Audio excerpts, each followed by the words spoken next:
नमस्कार।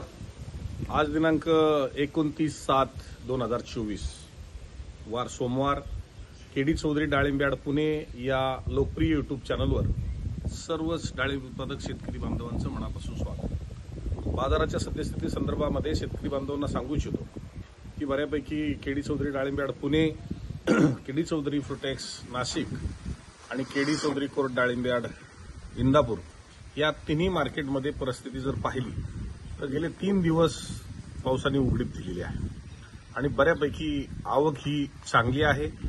परंतु चांगली आवक येत असताना मी एक आवाहन केलं होतं की 2 दिवस आपण जे हलके मालवाले दम काढणार नाहीत, गेला टीक आलेली आहे, लाल पुरळ, अशा शेतकऱ्यांनी थांबू नये आणि चांगल्या शेतकऱ्यांनी थोडंसं विरळून माल काढावा आणि त्याच पद्धतीने शेतकऱ्यांची आवक ही मार्केटमध्ये राहिली। परंतु 2 दिवस बाजार ओले माल आहेत, खाली येण्याच्या शक्यता असताना सुद्धा बाजार खाली आलेले नाहीत, किंबहुना पावसाच्या दिवसात सुद्धा खाली आले नाहीत। त्याचाच अर्थ असा आहे की मालाचं डिमांड खूप आहे आणि बऱ्यापैकी अजून 10 ऑगस्टपर्यंत माल कमी जातील असा प्राथमिक माझा अंदाज आहे।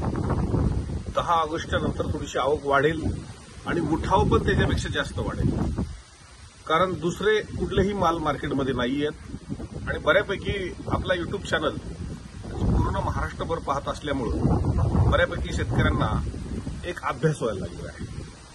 आज पुण्यामध्ये सुद्धा आज शेतकऱ्यांनी मुलाखत दिली, त्यावेळेसही शेतकऱ्यांनी सांगितल्या भावना की माझा 80 रुपये मागितलेला इथं आज 97 रुपये पडला, परंतु 80 मागितल्यानंतर हातात 60-65 रुपये सुद्धा पडू शकत नाही। म्हणजे 65 आणि 97 हा जर विचार केला तर साधारणतः 30 रुपये किलोच्या फरकाने शेतकऱ्याचे पैसे मार्केटला वाढतात। हा मीडियम माल झाला, चांगल्या मालात अजून ज्यादा रेटचा फरक पडू शकतो आणि म्हणून आज जवळजवळ 164 रुपये किलोचा ॲव्हरेज हे पुणे मार्केटला मिळू शकत आहे। आणि खऱ्या अर्थानं असे माल की जे जागेवरती जात आहेत ते माल मार्केटमध्ये पाहायलाच भेटत नाही, पण काही शेतकऱ्यांचे अनुभव चांगले झाल्यामुळे शेतकरी ते मार्केट जागेवर देत नाहीत, ते मार्केटला येत आहेत।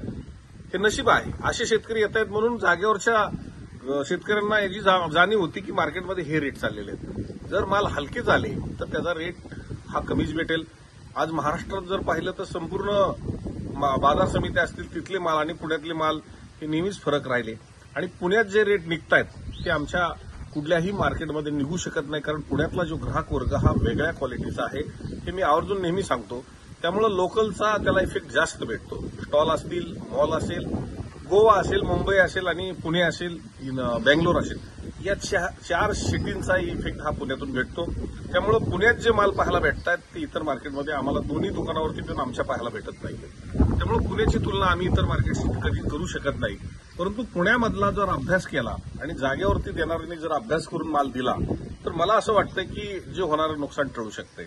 आज एक 160-65 रुपयाचा ॲव्हरेज पडत असताना 100-110 रुपये गोटी जाते आणि माझा हा शेतकरी माल विरळून काढतोय, हा जागेवरती देत नाहीये आणि अभ्यास झालेला आहे। म्हणजे अभ्यासानं जेव्हा शेतकरी माल देतो त्यावेळेस 100-110 पासून 200-250 रुपये किलोवर माल जात असेल तर 160-65 रुपयाचं जर ॲव्हरेज पडत असेल तर मला असं वाटतंय या शेतकऱ्याचा अजून पुढे जाऊन रेट वाढणार आहे। कदाचित 200-250चं सुद्धा ॲव्हरेज ते घेतील आणि लवकरच मी सांगितलं जसं ऑगस्ट डोकावेल तसा रेट अजून वाढलेला असेल। आज 100-110 रुपये गुटी जाते, तीच गुटी 150 रुपये आपल्याला लवकरात लवकर पाहायला भेटेल।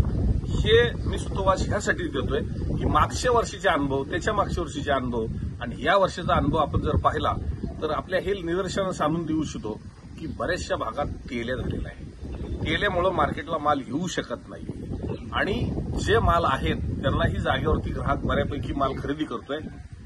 कदाचित ते रेट त्यांना योग्य वाटत असेल म्हणून देत असतील, पण मार्केटला आल्यानंतर कदाचित ह्याच्यापेक्षाही रेट जास्त मिळू शकतील, परंतु भीती मनामध्ये आहे। अजूनही मार्केटला गेल्यानंतर त्या मालाचं काय होईल आणि मला जो रेट मिळाला तो योग्य मिळाला ही भावना अजून शेतकऱ्याच्या मनात घर करून पाहते आणि म्हणून त्या दिवशी नाशिकलाही 400-500 कॅरेटनी चालणारे शेतकरी आमचे ज्यावेळेस आम्हाला जॉईंट होत आहेत त्यावेळेस आम्ही इतर मार्केटच्या स्पर्धेपेक्षा आम्हाला जागेवरचा शेतकरी हा मार्केटकडे जर आला तर त्याला डॅमेज असेल किंवा गोटी असेल किंवा खरडा असेल हे तर रिजेक्शनच होतं ना। मग ह्या मालाची जी राळ होती त्याच्यातच खरा आपला पैसा वाढतो आणि म्हणून अशा मालांच्या स्पर्धा होत असताना नुसता वरचा रेट काय गेला त्याच्यापेक्षा ॲव्हरेज रेट काय गेलाय हे ज्यावेळेस आपण पाहता येईल त्यावेळेस मला असं वाटतंय की आपला बराचसा फायदा होत जाणार आहे.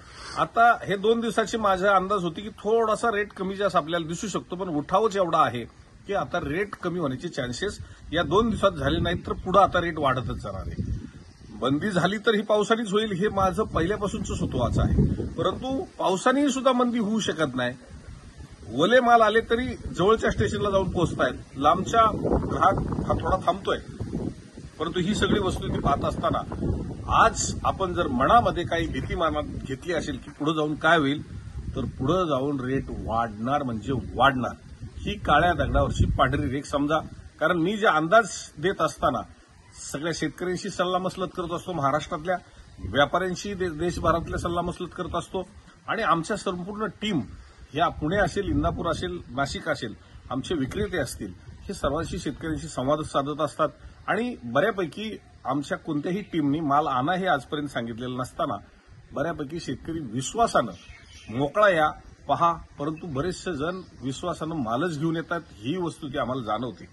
खरं तर केडी चौधरी हे डाळिंब यार्ड फक्त पुण्यापुरतं न राहता ते महाराष्ट्रातल्या शेतकऱ्यांना न्याय द्यायला लागलेला आहे. आणि मला एक आनंद वाटतो, माझ्या शेतकऱ्यांच्या मुलाला मुलगी भेटत नाहीये ही भावना बऱ्यापैकी शेतकऱ्याच्या मुलाला मुलगी देत नाही. परंतु आज ज्यांच्याकडे डाळिंब आहे त्यांना आवर्जून मुली मिळायला लागलेल्या आहेत. आणि ह्याच्यात कुठेतरी वेध आहे 15-20 वर्षाच्या एक कुठेतरी योगदानामध्ये आम्हाला समाधान होतंय की एक केडी चौधरी डाळिंब यार्ड पुणेने एक चांगली बाजारपेठ डाळिंबाला विकसित करून राजस्थान, गुजरात आणि महाराष्ट्र आणि कर्नाटक या 4 राज्यामध्ये न्याय मिळवून देण्यासाठी नक्कीच एक पुढचं पाऊल घेतल्यामुळं कदाचित माझ्या शेतकरी वर्गातल्या डाळिंबाच्या घरातल्या मुलाला एक चांगले दिवस आलेले आहेत. असेच आपल्याला ड्रॅगन फ्रूट असेल, पेरू असेल, संत्रा असेल, मोसंबी असेल, या सर्वच फळांना एक चांगली बाजारपेठ करायचं स्वप्न आपण ठेवतोय. त्यामुळं थोड्याच दिवसात ड्रॅगन फ्रूटला पण आपण देशामध्ये चांगल्या पद्धतीने वितरण व्यवस्था कशी होईल, आणि ड्रॅगन फ्रूट हे एक चांगलं आपलं पीक आता जे शेतकरी करू पाहतायत, किंवा पेरू हे शेतकरी एक पीक दुय्यम स्थान म्हणून डाळिंबाच्या नंतर करून पाहतायत, कारण कमी खर्च येतो म्हणून असेही शेतकरी त्याच्यामध्ये येत आहेत. तर मी अशा शेतकऱ्यांसाठी नक्कीच पुढचे दिवस आपल्यासाठी चांगले असतील यासाठी केडी चौधरी उद्योग समूह हा आपल्यासाठी नक्कीच प्रयत्नशील असेल. आणि म्हणून आज ज्या बाजारपेठेचा अंदाज देत असताना पुढचा ऑगस्ट, सप्टेंबर, ऑक्टोबर अगदी दिवाळीपर्यंत सुतोवाच हेच आहे की रेट वाढते राहतील, कमी होण्याचे चान्सेस नाहीत. कमी व्हायचे असतील तर ह्या 4 दिवसातच कमी झाले असते. त्यामुळे सौदे करताना आज जर 150 रुपये किलोपर्यंत, 160 रुपये किलोपर्यंत पुण्यात जर भेटत असेल तर जागेवरती तो माल 250 रुपयापर्यंत खरेदी आज झाला पाहिजे. थोड्या दिवसात हा 200 रुपयाचा खरेदीचा रेट हा जागेवरती होईल, किंबहुना पुण्यातच आमचा रेट तुम्हाला 200 रुपयाचा ॲव्हरेज हे लवकर पाहायला भेटेल. म्हणून ज्याचा टॉप क्वालिटीचा माल असेल त्यांनी विरळून द्या, आणि बऱ्यापैकी विरळून माल काढल्यानंतर मागच्या मालाचे पैसे होणार आहेत. त्यामुळं चांगल्या मालवाल्यांनी या 2 दिवसात आमचं आव्हान स्वीकारलं, आणि कोणत्याही मार्केटमध्ये चांगली आवक खूप कमी आली, आणि त्यामुळं मीडियम मालाची सुद्धा रेट राहिले, आणि चांगल्या मालाचे सुद्धा दिवस चांगले पुढे येतील. आणि म्हणून मी आवर्जून सांगेल, जर हा चॅनल सबस्क्राईब केला नसेल तर सबस्क्राईब करा. शेजारी बेल आयकॉनचं बटन आहे तेही दाबायला विसरू नका. आणि आपल्याला आवडत असेल चॅनलमधली व्हिडिओ तर लाईक करा, आपल्या मित्रांना शेअर करा.